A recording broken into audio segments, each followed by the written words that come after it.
بتا دیا charity begins at home. جیسے حضور فرماتے تھے انا اول المسلمین، دیکھو میں تمہیں اسلام کی دعوت دے رہا ہوں، سب سے پہلا مسلمان میں خود ہوں. انا اول المومنین، میں تمہیں ایمان کی دعوت دے رہا ہوں، پہلا مومن میں ہوں. تو جب تک انسان اپنے کردار سے بات واضح نہ کرے تو واز جو ہے وہ مفید نہیں ہوتا، مؤثر نہیں ہوتا. لہذا سب سے پہلے بات جو کی گئی وہ کی گئی ہے حضور کی ازواج مطہرات سے. اب اس ضمن میں جو اصلاحی اعمال آئے ہیں، احکام ان کو نوٹ کر لیجئے. ان کا آغاز ہوا ہے تدریجی اعتبار سے سورہ احزاب سے، اور سورہ احزاب سن 5 ہجری میں جو ہے نازل ہوئی ہے. ان کی تکمیل ہوئی ہے سورہ نور میں جو سن 6 ہجری میں نازل ہوئی. اور ایک بہت خوبصورت بات کہی، یہ مولانا امین احسن اصلاحی نے مجھے بتایا کہ ان کے استاد حمید الدین فراہی نے یہ کہا کہ سورہ احزاب میں گھر سے باہر کے پردے کا بیان ہے اور سورہ نور میں گھر کے اندر کے پردے کا بیان ہے. تو اصلاحی صاحب کہتے تھے کہ اس جملے نے میری آنکھیں کھول دی اور قرآن مجید روشن ہو گیا میرے سامنے. ورنہ اگر یہ بات سامنے نہ ہو تو آدمی اٹکتا ہے، جگہ جگہ پر اشکالات پیدا ہوتے ہیں. دیکھیں سورہ احزاب میں کیا کیا گیا. نمبر 1، پہلے خطاب ازواج مطہرات سے، بعد میں عام کر دیا گیا. نمبر 2، بتایا گیا کہ عورت کا اصل کردار کیا ہے، اس کی اصل جگہ کیا ہے، گھر. نمبر 3، استیزان کے حکم کا آغاز ہو گیا کہ گھروں میں اجازت لیے بغیر داخل نہ ہو. لیکن یہاں بھی صرف نبی کے گھر کی بات ہوئی ہے، عام نہیں. پھر محرموں کی ایک چھوٹی فہرست ہے جو سورہ احزاب میں آ گئی ہے، اور گھر سے باہر کے پردے کا حکم آ گیا ہے. یہ سورہ احزاب میں. سورہ نور میں استیزان اب عام کر دیا، کسی بھی گھر میں داخل مت ہو جب تک اذن نہ لے لو. یہ دیکھیے تدریج، پہلے حضور کے گھروں میں داخل نہ ہو، اب کسی بھی گھر میں داخل نہیں ہو سکتے بغیر استیزان کے.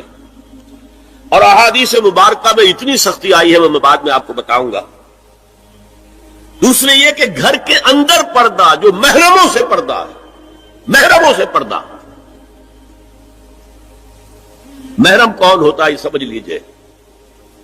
محرم وہ ہے جس سے کبھی بھی کسی شکل میں کسی حالت میں شادی نہ ہو سکے. اب ایک آدمی جو ہے اس کے گھر میں فرض کیجئے کہ ایک بہن ہے، تو اس بہن کی دوسری بہن سے وہ شادی نہیں کر سکتا. اگر وہ بیوی مر گئی تو کر سکتا ہے کہ نہیں؟ اس لیے وہ محرم نہیں ہے، نامحرم. سالی نامحرم ہے.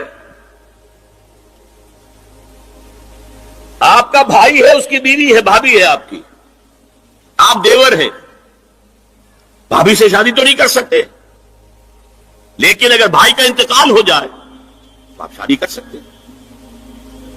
تو شادی ہو سکتی ہے تو وہ محرم نہیں ہوا، وہ نامحرم. محرم صرف وہی ہے جس سے کبھی کسی حال میں شادی کا امکان نہ. اس کی ابتدائی فہرست جو ہے سورہ احزاب میں ہے، تفصیلی فہرست جو ہے وہ سورہ نور میں ہے.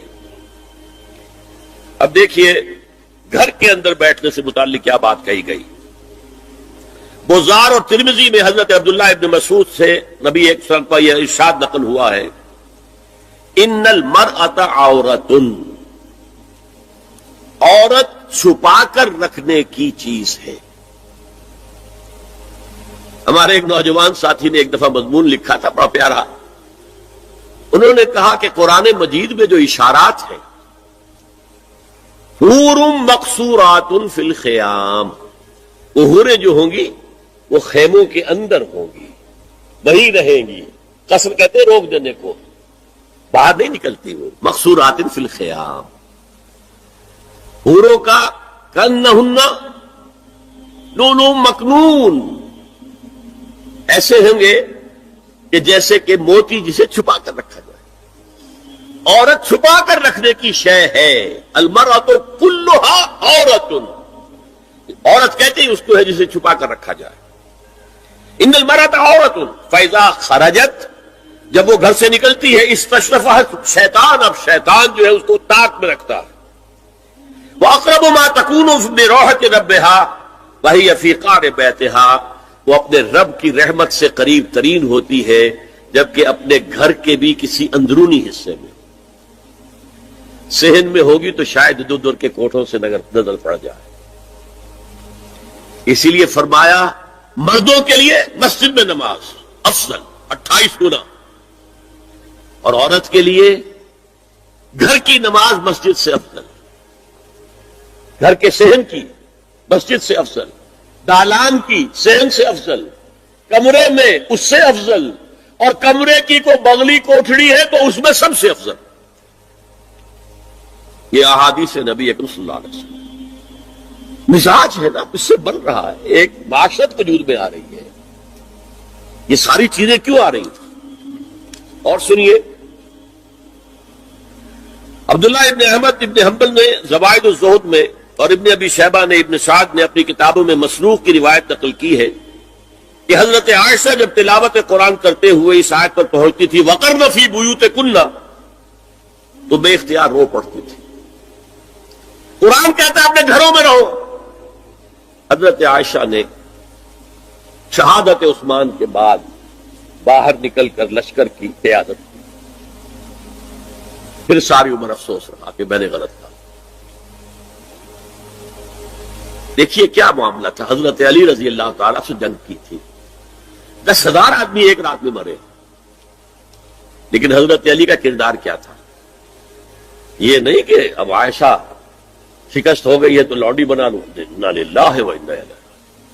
اتنا احترام کیا ہے، مدینے کی چند عورتوں کو ساتھ دے کر بڑے احترام سے مدینے پہنچا دیا، وہاں کی عورتوں، کوفے کی عورتوں کو ساتھ دے کر، اور صرف یہ کہا کہ آپ کی یہ ذمہ داری نہیں تھی، آپ نے یہ ذمہ داری خام خواہ لی. صرف یہ، اور کچھ کوئی ملامت. حافظ ابو بکر بزار حضرت انس سے روایت کرتے ہیں کہ عورتوں نے حضور سے عرض کیا کہ ساری فضیلت مرد لوٹ کے لے گئے، وہ جہاد کرتے ہیں، خدا کی راہ میں بڑے بڑے کام کرتے ہیں، ہم کیا عمل کریں کہ ہمیں بھی مجاہدین کے برابر اجر مل سکے؟ جواب میں آپ نے فرمایا من قعدت منکن فی بیتہا فإنہا تدرک عمل المجاہدین، تم میں سے جو شخص اپنے گھر میں بیٹھی رہے گی وہ مجاہدین کا اجر حاصل کر لے گی.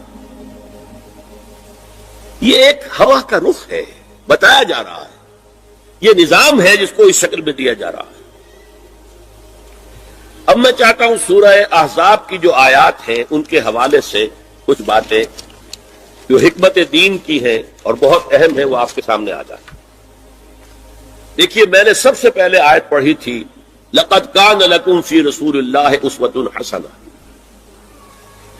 اے مسلمانوں، تمہارے لیے اللہ کے رسول کی زندگی میں ایک بہترین نمونہ ہے، اسوہ حسنہ ہے.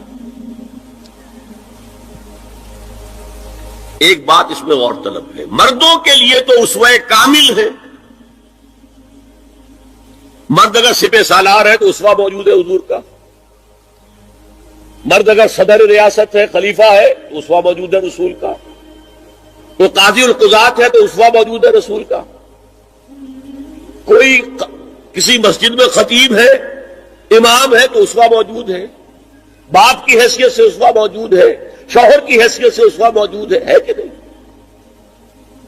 مردوں کی کوئی حیثیت ایسی نہیں جس کے لیے اسوہ حضور کی زندگی میں نہ ہو. لیکن ایک خلا ہے، عورت کی نسوانی زندگی کے لیے تو حضور کی زندگی میں کوئی اسوہ نہیں ہو سکتا. حضور مرد ہے. یہ ہے فلسفہ، یہ ہے حکمت دین کہ جس صورت میں یہ آیت آئی لقد کان لکم فی رسول اللہ اسوۃ حسنۃ لمن کان یرجو اللہ والیوم الآخر وذکر اللہ کثیرا. اے لوگو، اے مسلمانوں، تمہارے لیے اللہ کے رسول کی زندگی میں ایک اسوہ کامل ہے، عمدہ اسوہ ہے ہر اس شخص کے لیے جو اللہ کا امیدوار ہے اور یوم آخر کو بھی مانتا ہے اور اللہ کا ذکر کرتا ہے کثرت سے. اب اس خلا کو پور کیسے کیا جائے؟ حضور کی ازواج کو بنایا گیا اسوہ خواتین کے لیے. اور یہی ایک بہت سی اور بھی حکمتیں ہوں گی. ایک حکمت یہی تعدد ازدواج میں ہے اور حضرت عائشہ کی اتنی کم عمر میں شادی کرنے میں ہے کہ دیر تک وہ امت کو پڑھاتی رہی. شوہر اور بیوی کے درمیان خالص پرائیویٹ معاملات کے اندر بھی ہدایت دیتی رہی. آخر وہ بھی انسان کی ضرورت ہے کہ نہیں؟ آپ کو معلوم ہے ایک مرتبہ بعض صحابہ نے آ کر کہا حضور یہ یہودی جو ہے ہم پر طنز کرتے ہیں کہ تمہارے نبی تمہیں بڑی چھوٹی چھوٹی باتوں کا حکم دیتے ہیں. آپ نے فرمایا کہ ہاں ہمارے نبی نے کہا